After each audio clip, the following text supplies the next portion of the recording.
Shalom, selamat pagi saudara-saudara yang dikasihi oleh Tuhan.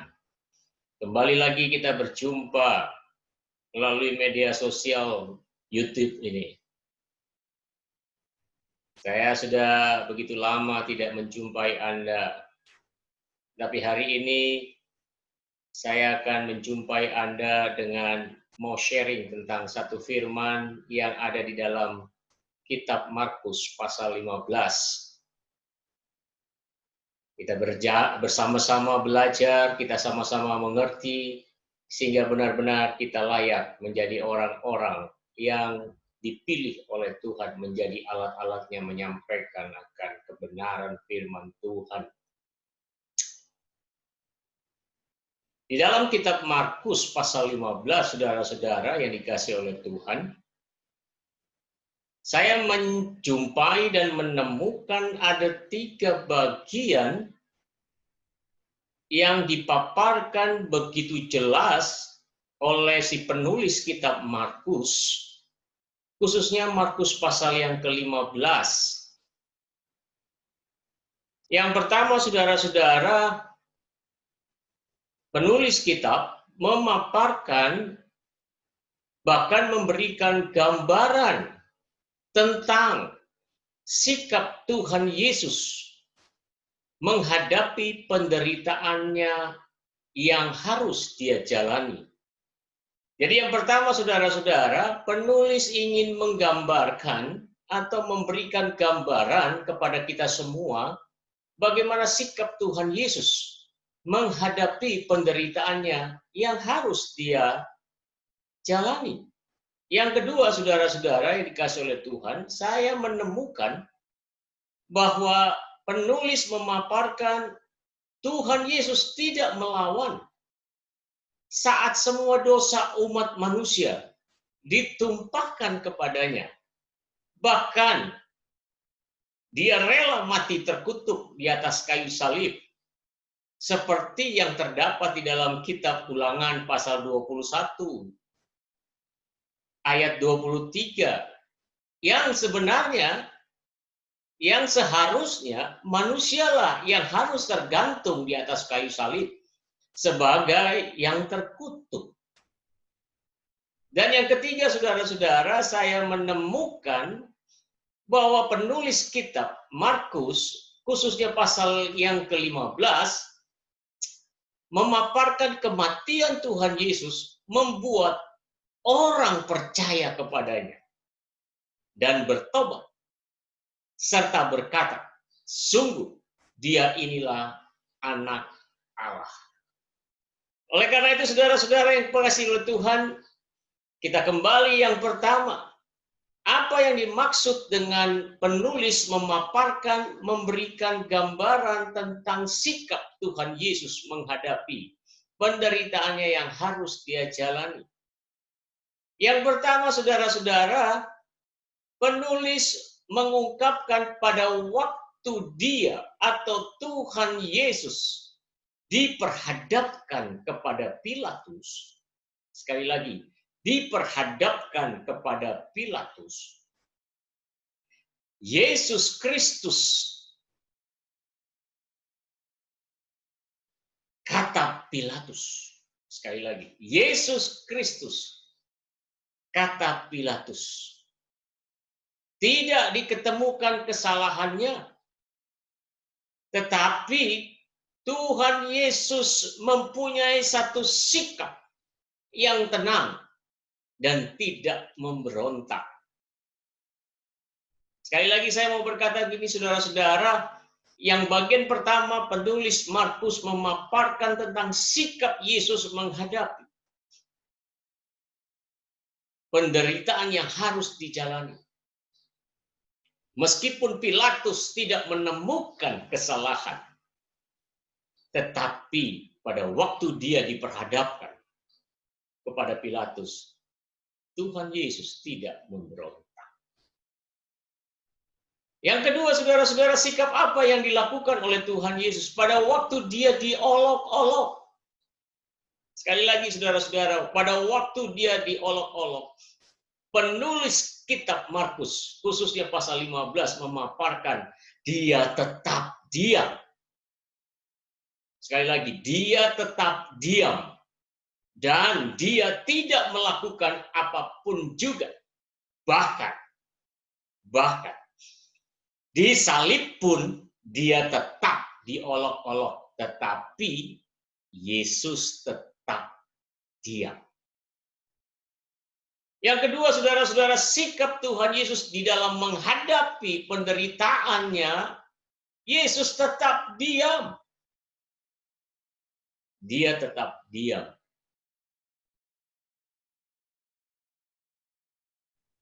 Dan yang ketiga, saudara-saudara yang kasih dalam Tuhan, apa yang dilakukan oleh Tuhan Yesus, apa yang dilakukan, dilaksanakan oleh Tuhan Yesus yang menghadapi penderitaan itu, siap menghadapi penderitaan itu, dia tetap lakukan. Sehingga penulis memaparkan bahwa apa yang dia lakukan dan siap menderita membuat orang lain bertobat dan berkata, sungguh dia inilah anak Allah. Itu yang bagian pertama, saudara-saudara. Bagian kedua, Tuhan Yesus tidak melawan saat semua dosa umat manusia ditumpahkan kepadanya. Bahkan dia rela mati terkutuk di atas kayu salib. Yang sebenarnya seharusnya manusialah yang harus tergantung di atas kayu salib karena dosa dan mati sebagai yang terkutuk. Tetapi Yesus tidak melawan. Dia siap. Dia siap melakukan apa yang diperintahkan Allah Bapanya. Ya, tidak berdalih, tidak melawan, tapi dia siap. Dia siap.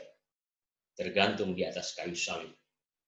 Bahkan dia siap menerima segala olokan-olokan dari umat manusia yang menolak dia. Itu kita bisa lihat di ayat 20 bagian yang dan di ayat 31.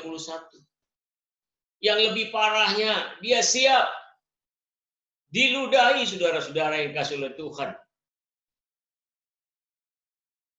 Dan yang lebih parah lagi, saudara. Ingat baik-baik.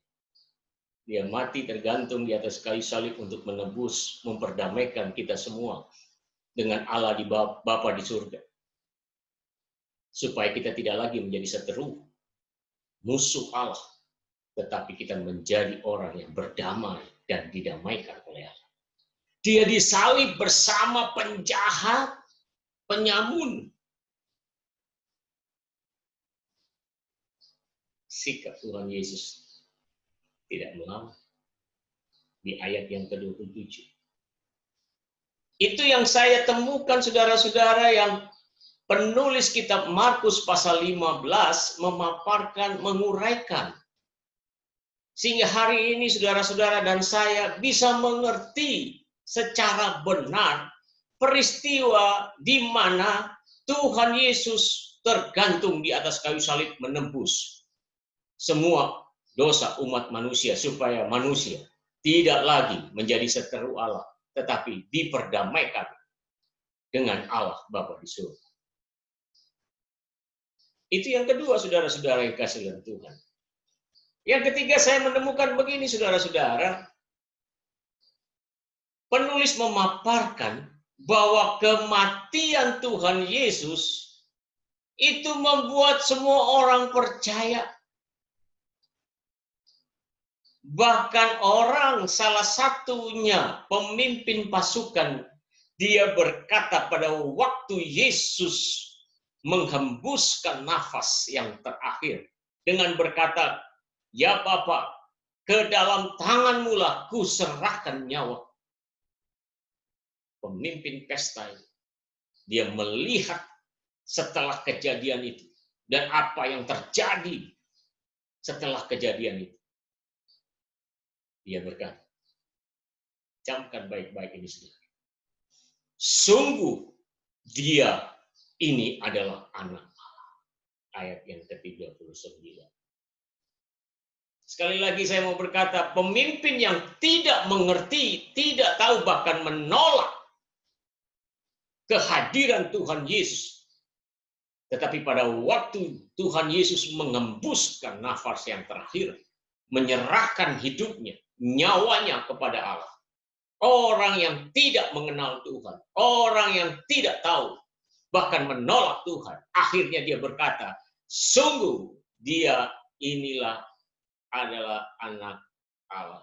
Wah, luar biasa. Penulis memaparkan begitu luar biasa sehingga hari ini saudara dan saya bisa membaca, bahkan mengerti peristiwa di mana pada waktu itu kita tidak ada, bahkan belum lahir. Oleh karena itu saudara-saudara yang kasih dalam Tuhan, pagi hari ini berdasarkan apa yang ditulis oleh penulis kitab Markus khususnya pasal yang ke-15. Dan yang pertama saudara, seperti biasa saya mau berkata, mari kita bersyukur kepada Allah karena Allah memakai orang yang bernama Markus untuk menulis semua peristiwa yang terjadi di waktu Tuhan Yesus ada dalam dunia ini. Sehingga pada saat ini kami mengerti, kita semua mengerti. Kita harus bersyukur itu, saudara.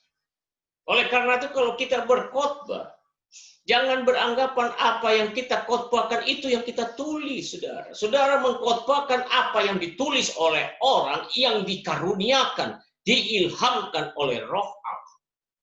Kata Paulus. Sehingga mau tidak mau, saudara, saya dan saudara, pada waktu menyampaikan firman Tuhan, berpikirlah bahwa itu bukan tulisanmu. Itu bukan upayamu. Itu bukan hasilmu. Tetapi itu hasil dari seseorang yang diilhami oleh Tuhan untuk menulis semuanya. Sehingga saudara dan saya bisa mengerti sampai hari ini. Meskipun kita tidak hidup pada zaman itu. Oleh karena itu pagi hari ini saudara-saudara yang kasih dalam Tuhan, saya mau mengajak kepada saudara-saudara pagi hari ini, setelah kita mengerti apa yang dipaparkan oleh penulis kitab Markus, khususnya pasal 15, tentang segala sesuatu yang Tuhan Yesus lakukan. Sikap-sikap Tuhan Yesus yang dia buat, dia lakukan. Apa yang harus kita teladani? Apa yang kita harus lakukan? Yang pertama, saudara-saudara yang kasih dalam Tuhan, Yesus mengajarkan kepada kita untuk menghadapi segala sesuatu. Saya dan saudara harus tetap tenang dan tidak memberontak. Apabila ada sesuatu yang datang dalam kehidupan kita, bahkan sesuatu yang tidak menyenangkan,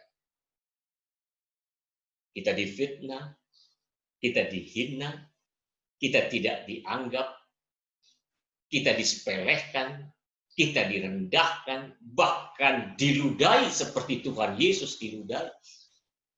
Yesus mengajarkan kepada kita pagi hari, supaya saudara dan saya tetap tenang dan tidak memberontak. Tenang dan tidak memberontak. Serahkan saja semua itu kepada Tuhan. Ini yang Tuhan mau. Saudara dan saya, di dalam kehidupan, di era ini, di postmodern, ada banyak tantangan penderitaan yang kita alami. Masalah yang harus kita hadapi. Ingatlah Tuhan mengajarkan kepada kita supaya kita tetap tenang dan tidak memberontak. Dan ingatlah firman Tuhan, Tuhan turut bekerja bersama untuk mendatangkan kebaikan. Oleh karena itu, hanya satu, serahkan saja pada Tuhan. Dekatkan diri kita kepada Tuhan.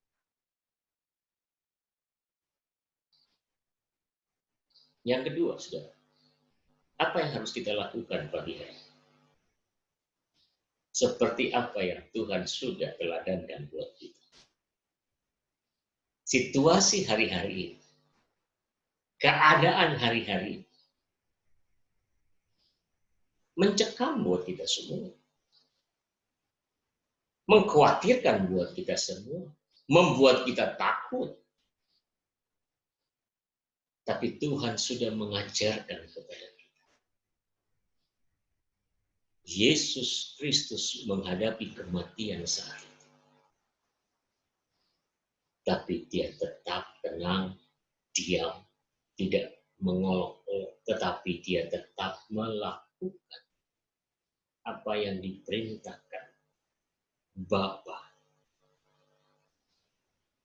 yaitu harus mati untuk menggantikan manusia, supaya manusia tidak lagi menjadi seteru Allah. Dari semua ini, kita juga dituntut oleh Tuhan. Kita harus jadi berkat bagi orang lain. Apapun situasinya, apapun keadaannya yang kita alami, hadapi, Yesus tetap memberkati kita semua. Dengan apa? Menebus segala dosa kita. Jadi saudara-saudara, pagi hari ini, saya dan saudara mempunyai tugas apapun keadaannya, situasi apapun. Harus jadi berkat. Harus jadi berkat. Siapapun Anda. Pendeta kah? Dosen kah? Pengusaha kah? Orang biasa? Bahkan orang miskin. Saudara tetap harus menjadi berkat bagi orang lain. Tidak bisa, harus. Harus menjadi berkat. Kiranya Tuhan Yesus memberkati kita pagi hari. Haleluya, haleluya.